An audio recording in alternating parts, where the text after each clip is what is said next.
যদি বলো হাত ধরতে, ধরবো আমি হাত। যদি বলো পায়ে ধরতে, চলো ধরবো তোমার পাও।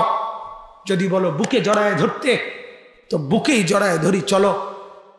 ফাফিরু ইলাল্লাহ, ফিরে আসো বন্ধু আল্লাহর দিকে, রাসূলুল্লাহ সাল্লাল্লাহু আলাইহি সাল্লামের জিন্দেগির দিকে, সাহাবায়ে কেরামের জিন্দেগিতে, সুন্নাতের দিকে। গোটা পৃথিবী অশান্ত, গোটা পৃথিবী, মেরে মোহতারাম স্পষ্ট শোনেন, গোটা পৃথিবী অর্থনৈতিক সংকট, দুর্ভিক্ষ, খাদ্য সহ সমস্ত কিছুর দুর্ভিক্ষের দিকে সারা পৃথিবী খুব দ্রুত গতিতে ধেয়ে আসছে। এই বেহায়াপনা, এই অস্থিরতা, এটা আমাদেরকে দুর্ভিক্ষ আর ভিক্ষার থালা হাতে তুলে দিবে। এটা দল নিয়ে টানাটানি না, এটা রাজনীতির হিসাব কিতাব আমি বুঝি না। আমি বুঝি গোটা পৃথিবী, আপনারা খবর নেন, সারা পৃথিবীর হালাত বলেন। অর্থনৈতিক সংকট, খাদ্য সংকট কি পরিমাণ, কি পরিমাণ।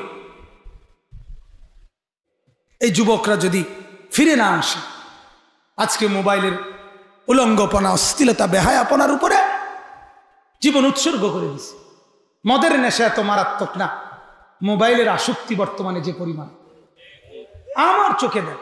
এই পরশুদিন আমি এক মাহফিল থেকে আসার সময় বৃষ্টির কারণে মাহফিলে আর খানা খাই নাই, চলে আসছি। হোটেলে ঢুকছি খানা খাইতে, এক হোটেলে, বড় হোটেল। দুই নওজোয়ান ছেলে, কি সুন্দর চেহারা, তাগড়া যুবক। বিশ্বাস করেন আমি নিজ চোখে দেখছি, এই দুই চোখে। তারা ওই পোড়া মুরগি আর নান রুটি খাইছে দুজন, প্রায় 30-40 মিনিট হবে। মুসলমানের দুই ছেলে একটা সেকেন্ডের জন্য এই দুইজনের হাতে দুইটা বড় মোবাইল, এটার দিকে যে তাকাইয়া রইছে, আর এই মহিলা ছবি টবি এগুলো দেখতেছে। রুটি আর গোশত আন্দাজ করে কইরা, মানে এই এটার দিকে তো নজর, ওই আইডিয়া করে কইরা রুটি গোশত লইতে আছে। একটা বার রুটিটার গোশতটার দিকে নজর দিছে না। নজর কিসের দিকে? এই জাতি টিকবে কেমনে বলেন? এই সমাজ টিকবে কেমনে? এত বেকার, এত অকর্মণ্য, এত সময় যদি এই বড় মোবাইলের পিছনে ব্যয় করে, তো আখেরাত তো পরে, দুনিয়া উন্নত হবে কেমনে? আমি তো বুঝি না। আমরা তো এমনি বুঝি না, এটাও বুঝি না। আল্লাহ তাআলা আমাদেরকে বুঝার তৌফিক দান করে। এজন্য মেরে মুহতারাম, এটা তো স্পষ্ট দাজ্জালের আগমনের প্রেক্ষাপট। রাসূলুল্লাহ সাল্লাল্লাহু আলাইহি ওয়াসাল্লাম ইরশাদ করেছেন 3 বছর দুর্ভিক্ষ থাকবে। তৃতীয় বছর লা তামতুরুস সামাউ ওয়া লা তামবুতুল আরদ, আসমানের বৃষ্টি হবে না, জমিনে ফসল উঠবে না। চূড়ান্ত দুর্ভিক্ষের সময় ফায়াখরুজুদ দাজ্জাল, দাজ্জাল বের হবে। দাজ্জাল বের হবে। আল্লাহ তাআলা আমাকে হেফাজত করেন, আমাদের নওজোয়ান বন্ধুদেরকে হেফাজত করেন।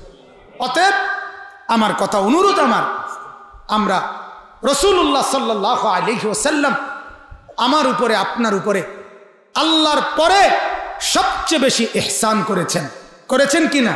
অতএব নবী সাল্লাল্লাহু আলাইহি ওয়াসাল্লামকে ভালোবাসা, নবীর সুন্নতকে অনুসরণ করা এবং নবীর উপরে দুরূদ শরীফ বেশি বেশি পড়া, এটা স্বতঃস্ফূর্ত সানন্দে, স্বাচ্ছন্দ্যে, অন্তর থেকে এমনিতেই বের হওয়া উচিত। উচিত কিনা বলেন?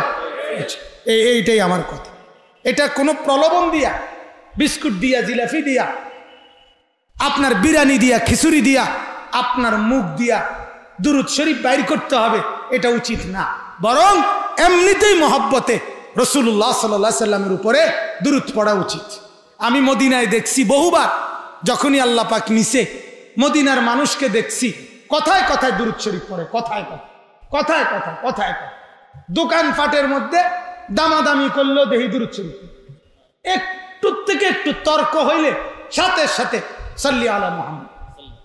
মানে আমি একদিন দেখছি, মানে তসবির দাম নিয়া ফেস লাগছে, দোকানদার একটা কয়, ওইটা একটা কয়, দেখ সাথে সাথে মানে একটু রাগ হইতে লাগছে একজন, সাথে সাথে আরেকজন সাল্লি আলা মুহাম্মদ। মোহাম্মদের উপরে দুরূদ পড়ো, সাথে সাথে ওই লোক ঠান্ডা। একের মনে হয় যেন আগুনের মধ্যে পানি দিয়ে দিছে।